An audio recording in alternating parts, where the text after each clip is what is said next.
Isang mapagpalang araw po sa ating lahat. Magandang araw po uli at magandang gabi sa ating mga viewers po diyan ng EDC.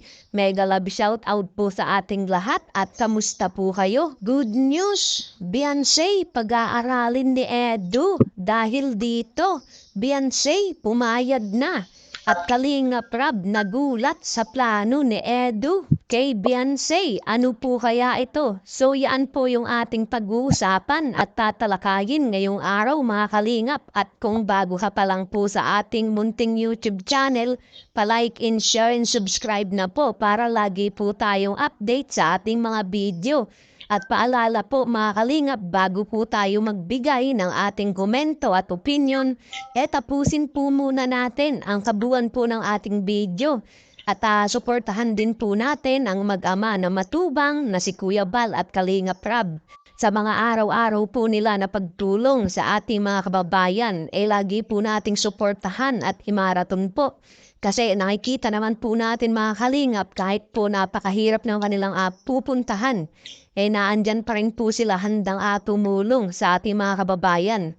So yun po mga kalingap at suportahan din po natin ang Team Kalingap. So yun, sa kabilang dako naman po tayo mga kalingap, good news.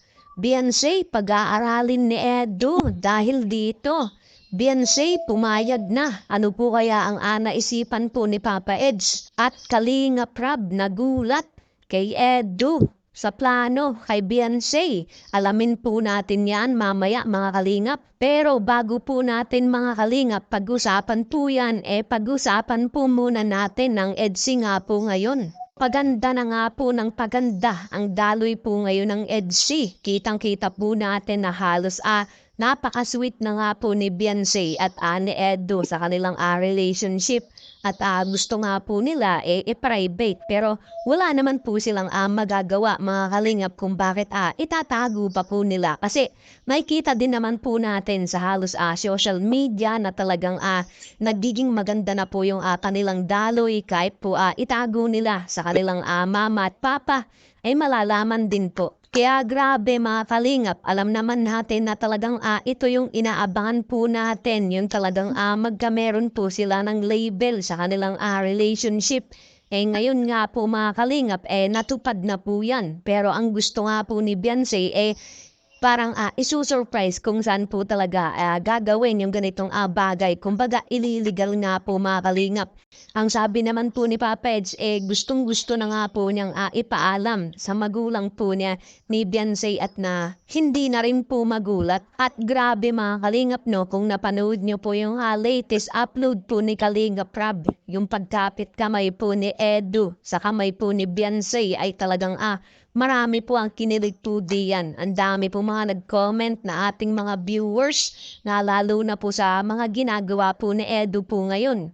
Talagang kinikilig daw po ang ating mga OFW. Aaminin ko naman po talaga mga kalingap. Talagang nakakakilig naman po talaga ang ginagawa po ng EDC po ngayon. Talagang kumbaga tayo ay natatawa at kinikilig lalo na yung ating mga viewers po diyan kung aaminin po nila yan. At dito nga mga kalingap, marami din po ang mga nadismaya talaga sa mga nangyayari nga po. Kumbaga dito sa mga plano nga po. Sa bahay po nila Beyonce, sa tindahan, dito nga po sa bakod. Siyempre mga kalingap, para sa akin po, yung point po dito ni Kalingap Rab, parang mahirap na pong habulin. Ito nga pong bahay po na ipapatayo nga po yung bakod dahil siyempre inuna nga po itong tindahan. Wala naman daw po masama kay Kalingap Rab sa mga ganyang business. Pero siyempre, meron palang plano. Ang masama lang po hindi po nakapagsabi dito ay Kalingap Rab. Yun nga mga kalingap, wala na tayong magagawa sa ganung bagay. Siyempre mga kalingap, kung inuna muna yung bakod dahil sabi nga po ni Papa Edge, natatakot nga po itong si Papa Edge dahil siyempre mantisa lamang po itong si Beyonce.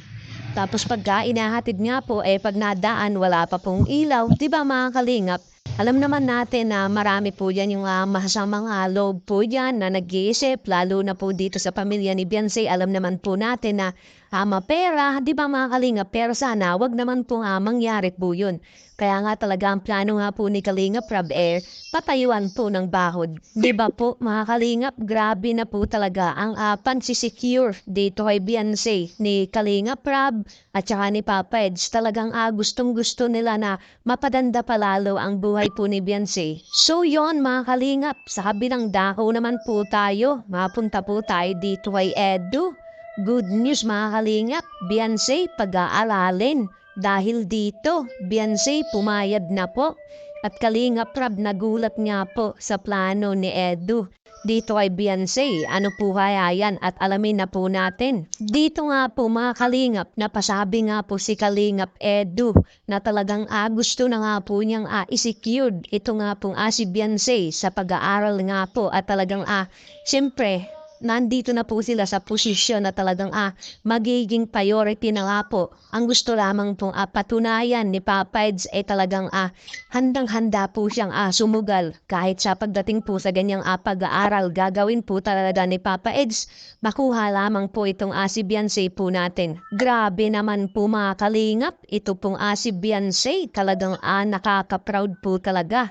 Talagang gumagawa po ng paraan si Papa Eds para talaga mapamahal, talagang magustuhan na kahit kitang-kita na po natin na nag-oo na po itong si Beyonce pero handa pa rin pong sumugal, ligawan para talagang mapatunayan na totoo lamang po yung nararamdaman po ni Papa Eds. Kaya talagang nasasabi ko po na napakaswerte po mga kalingap ni Beyonce at napunta po siya sa tamang tao kahit nakikita pa lamang po natin sa una na dito lamang po sa love team na talagang ay ngayon po ay nagkakapusuan na po silang dalawa. Kaya nga po, laking gulat ni Kalingap Rob na ganito na pala ang mindset ni Papa Eds para i-secured po itong si Beyonce. Di ba mga Kalingap, kasi sabi din po ni Kalingap Rob na malaki na po talaga ang pinagbago po ni Edu. Simula po nung nakilala po itong si Beyonce at habang tumatagal ay talagang gumaganda na po ang pagkatao ni Edu. Kumbaga, ngumingiti na po, iba na yung pagbabago. Talagang nag-improvement nga po. Yan po yung sinabi po ni Kalingap Rob. At ang maganda po niyan mga Kalingap, siguro kaya napupusuan na po ni Papa Ed. Siyempre, maghihintay po yan ng kahit gaano po katagal yung paghihintayin po niya. At para sa kanya po, napakabilis lamang po niyan ng ilang taon na pag-aaral po ni Beyonce. Diba mga Kalingap, yung nakaraan nga po, sabi po ni Papa Eds parang gusto po niya uli mag-aral para samahan po itong si Beyonce po natin. Di ba mga Kalingap, talagang handang-handang sumugal o gawin ni Papa Eds yung mga ganitong bagay. Makasama lamang po itong si Beyonce. Siyempre para i-secured talaga kung para tulungan sa mga ganyang bagay, makasama, makabanding. Kaya talagang gumagawa po talaga ng magandang paraan po itong si Papa Eds natin. Mapamahal lamang po itong si Beyonce. At yun na guys, ang nangyari sa EDC guys, no? Hanggang dito na lang ang ating reaction video ngayong araw na to guys, no? At kung bago ka pa lamang sa aking YouTube channel, please like and subscribe na rin po at pakipindot na rin po ang notification bell button para updated po kayo sa mga ilalabas nating mga reaction video mga kalingap, no?